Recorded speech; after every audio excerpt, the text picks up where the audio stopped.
조선 역사상 가장 위대한 성현 중 한 분으로 추앙받는 분, 바로 퇴계 이황 선생이시죠. 많은 분들이 그의 학문과 인품, 그리고 도산서원에 깃든 고고한 정신을 기억하실 겁니다. 그런데 만약 우리가 미처 알지 못했던 퇴계 이황 선생의 가문에 감히 왕실의 피가 흐르고 있었다면 어떨까요? 그것도 단순한 영광이 아니라 가문 전체를 뒤흔들 치명적인 비극의 씨앗이 되는 혈연이었다면 말입니다. 상상조차 하기 어려운 이 이야기가 과연 사실일까요? 오늘 우리는 우리가 알고 있는 퇴계 이황 선생의 위대한 모습 뒤에 감춰진 충격적인 비밀과 비극적인 서사를 파헤쳐보려 합니다. 한 시대를 풍미했던 성현의 가문이 겪어야 했던 상상 이상의 고통과 슬픔, 그리고 그 실체를 따라가며 역사의 냉혹한 이면을 함께 들여다볼 예정입니다. 과연 어떤 진실이 우리를 기다리고 있을까요? 지금부터 그 숨겨진 이야기를 시작해 보겠습니다. 퇴계 이황 선생의 가문은 대대로 학문과 충절을 중시하며 명문가의 위상을 지켜왔습니다. 그런데 이 가문에는 오랜 세월 동안 깊이 봉인된 비밀 하나가 전해 내려오고 있었죠. 바로 퇴계 이황 선생의 종조부, 즉 할아버지의 형제분이신 이육이라는 인물에 관한 이야기입니다. 이육 선생은 당시까지만 해도 그리 알려지지 않은 인물이었지만 그의 존재 자체가 퇴계 가문의 운명을 송두리째 바꿀 열쇠를 쥐고 있었습니다. 도대체 이육 선생에게 어떤 비밀이 숨겨져 있었던 걸까요? 그의 출생은 평범한 명문가의 그것과는 사뭇 달랐습니다. 기록에 따르면 이육 선생은 놀랍게도 조선의 위대한 성군이셨던 세종대왕의 손자이자 세종의 셋째 아들이었던 계림군의 아들이었습니다. 그렇다면 어떻게 왕실의 피가 퇴계 이황 선생의 가문으로 흘러들게 되었을까요? 당시 조선의 왕실은 왕위 계승을 둘러싼 복잡한 정치적 역학관계에 놓여 있었고 때로는 예기치 않은 인연들이 얽히고 설키며 예측 불가능한 운명을 만들어내곤 했습니다. 이육 선생의 아버지인 계림군은 세종대왕의 자손으로 본래는 왕실의 일원으로서 지위와 존경을 누려야 마땅했을 겁니다. 하지만 그의 삶은 그리 순탄치 않았습니다. 여러 우여곡절 끝에 그는 왕실의 직접적인 계보에서 다소 벗어나게 되었고 그 과정에서 이육 선생의 어머니가 퇴계 이황 가문의 후손과 혼인하면서 왕실의 피가 이 가문으로 스며들게 된 것이죠. 언뜻 보기에는 가문에 더해진 영광처럼 비칠 수도 있는 이 혈연은 사실 시한폭탄과도 같은 위험을 품고 있었습니다. 당시 조선은 왕권이 불안정했고 왕실의 친인척 관계는 늘 권력 다툼의 중심에 서곤 했습니다. 특히 세종대왕의 자손이라는 사실은 시대의 경랑 속에서 언제든 정치적 희생양이 될 수 있는 위험한 꼬리표가 될 수 있었죠. 왕실의 피는 축복이자 동시에 저주가 될 수 있는 양날의 검과 같았습니다.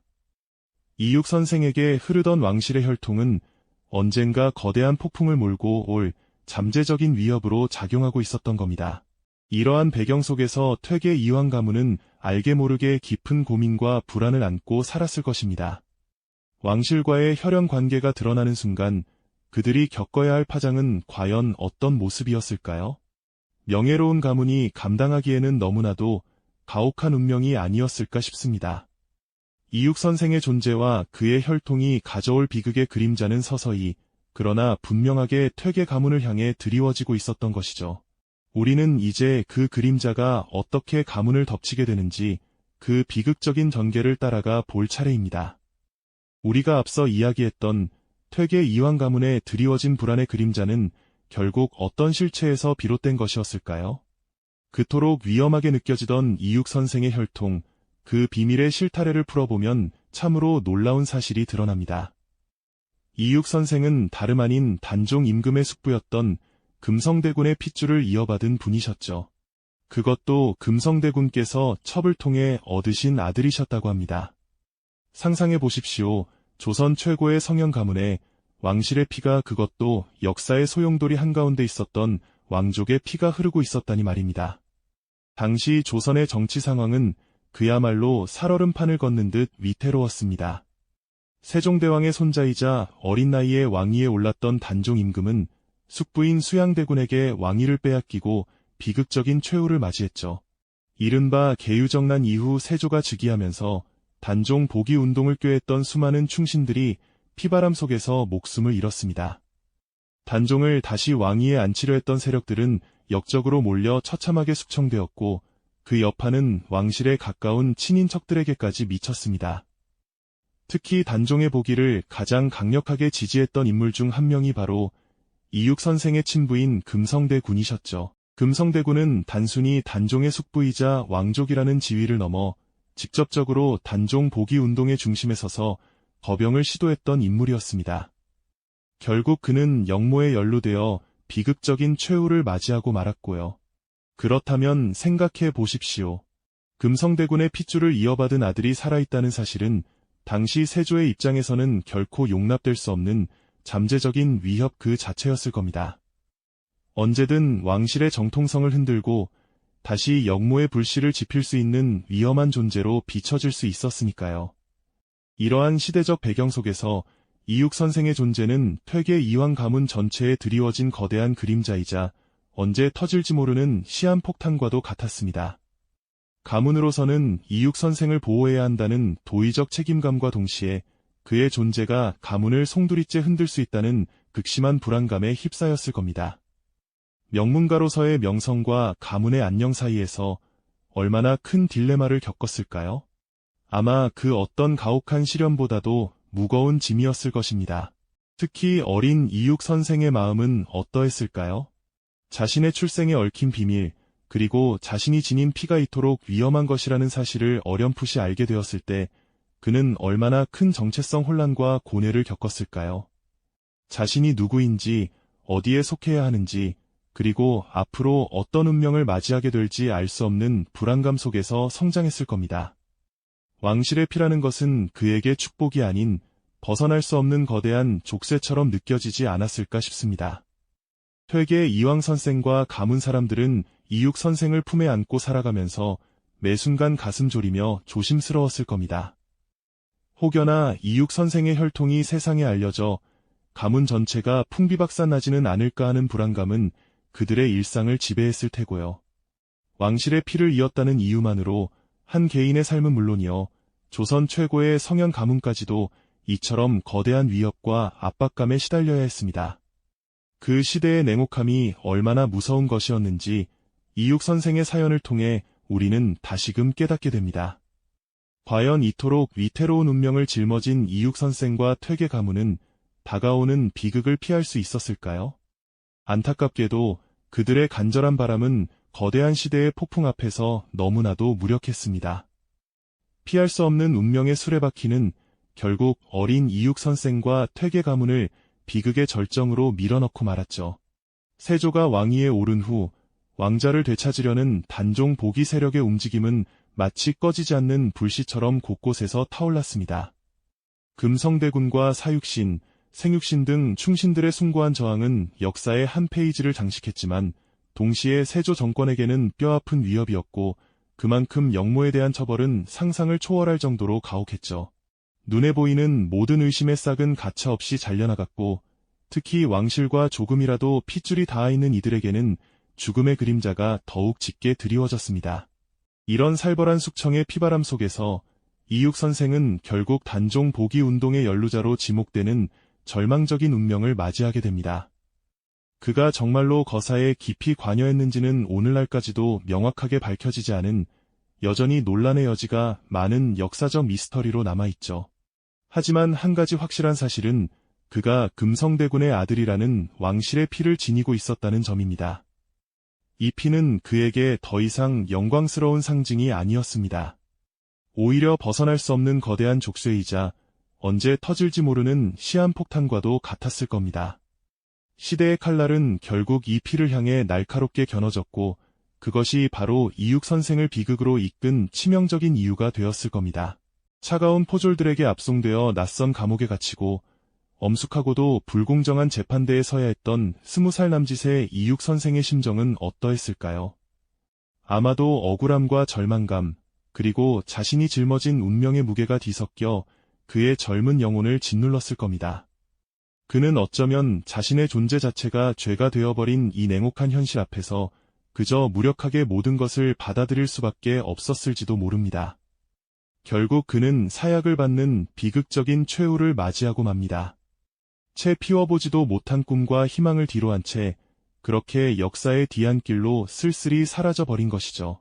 그의 마지막 순간은 얼마나 고통스럽고 쓸쓸했을지 감히 상상조차 어렵습니다. 한 줄기 빛조차 허락되지 않았던 암흑 같은 고독 속에서 그는 어떤 생각을 했을까요? 이 비극적인 소식이 퇴계 이황 선생의 귀에 닿았을 때 그 충격과 슬픔은 이루 말할 수 없었을 겁니다. 평생을 학문과 덕행으로 일관하며 고고하게 살아왔던 조선 최고의 성현 가문에 감히 상상조차 할 수 없었던 피바람이 불어닥친 것이죠. 사랑하는 조카의 처참한 죽음 앞에서 퇴계 선생은 과연 어떤 고뇌를 했을까요? 자신의 손으로 품었던 어린아이가 단지 그 피 때문에 이토록 비참한 최후를 맞이했다는 사실은 평생 지울 수 없는 상흔으로 남았을 겁니다. 그의 가슴에는 피눈물이 흘러내렸을 테고 그 어떤 위로도 닿지 못할 깊은 상실감에 잠겼을 겁니다. 가문 전체는 깊은 슬픔과 침묵 속에 잠겼고 그들의 일상은 다시는 이전과 같을 수 없었을 겁니다. 왕실의 피가 가져온 이 거대한 비극은 한 개인의 삶을 넘어 조선 최고의 성현 가문에까지 돌이킬 수 없는 상처를 남기고 말았죠. 시대의 광풍 속에서 한 가문의 운명이 이토록 무력하게 짓밟힐 수 있다는 사실은 우리에게 깊은 깨달음을 줍니다. 핏줄이 죄가 되고 존재 자체가 위협이 되는 냉혹한 현실 속에서 그들은 어떤 선택을 해야 했을까요? 과연 역사는 이 비극적인 사건을 어떻게 기억하고 기록했을까요? 혹은 철저히 침묵하며 그 흔적을 지워버렸을까요? 이렇듯 거대한 비극 앞에서 퇴계 선생의 가문은 어떤 선택을 할 수 있었을까요?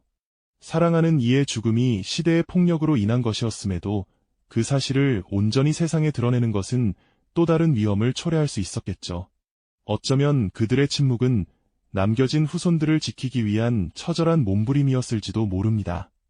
왕실의 핏줄이라는 낙인은 단순히 한 개인의 생명을 앗아가는 것을 넘어 가문 전체의 존속을 위협하는 거대한 칼날과 같았을 테니까요. 조선 최고의 학덕을 갖춘 성현이라 추앙받던 퇴계 이황 선생의 가문이 감히 왕실의 피가 섞였다는 이유로 풍비박산날 위기에 처했다는 사실은 당대에도 시이 입에 올릴 수 없는 금기였을 겁니다. 과연 그들은 이 비극을 어떻게 기록하고 기억하려 했을까요? 혹은 철저히 은폐하여 후세에 전해지지 않도록 애썼을까요? 오랜 세월이 흐른 지금 우리는 퇴계 선생의 수많은 저술과 문헌 속에서 조카 이육에 대한 언급을 찾아보려 애쓰지만 안타깝게도 그의 죽음에 대한 명확한 기록은 찾기 어렵습니다. 이는 단순히 기록이 누락된 것을 넘어 의도적으로 지워지거나 축소되었을 가능성을 배제할 수 없게 만듭니다. 당시 단종 복위 운동과 관련된 숙청은 워낙 광범위하고 잔혹해서 연루된 가문에게는 멸문지화라는 무시무시한 결과가 따랐으니까요. 퇴계 선생의 가문이 이육의 비극을 공공연히 드러내는 것은 가문의 명예를 실추시키는 것을 넘어 또 다른 정치적 탄압의 빌미를 제공할 수도 있었을 겁니다. 어쩌면 침묵이 그 시대에 살아남기 위한 유일한 선택이었을지도 모르죠. 그렇게 이육의 비극적인 운명은 역사의 한 페이지에서 조용히 사라지는 듯했습니다. 하지만 기록되지 않았다고 해서 그 아픔까지 사라진 것은 아니겠죠. 퇴계 선생의 가슴 속에 새겨진 조카에 대한 애통함과 가문 전체에 드리워진 깊은 그림자는 세월이 흘러도 시이 지워지지 않는 상흔으로 남았을 겁니다.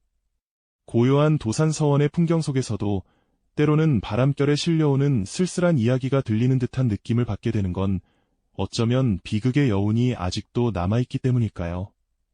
우리가 미처 알지 못했던 혹은 애써 외면했던 역사 속의 진실들은 언제나 우리에게 묵직한 질문을 던집니다. 권력의 냉혹한 논리 앞에서 한 개인의 삶과 가문의 운명이 얼마나 무력하게 짓밟힐 수 있었는지, 그리고 진실이 은폐되고 예곡될 수밖에 없었던 시대의 아픔은 어떠했는지를 말입니다. 퇴계 이황 가문의 비극은 단순히 과거의 이야기가 아니라 권력과 정치적 이념이 개인의 삶과 역사를 어떻게 짓밟을 수 있는지 보여주는 거울이 됩니다.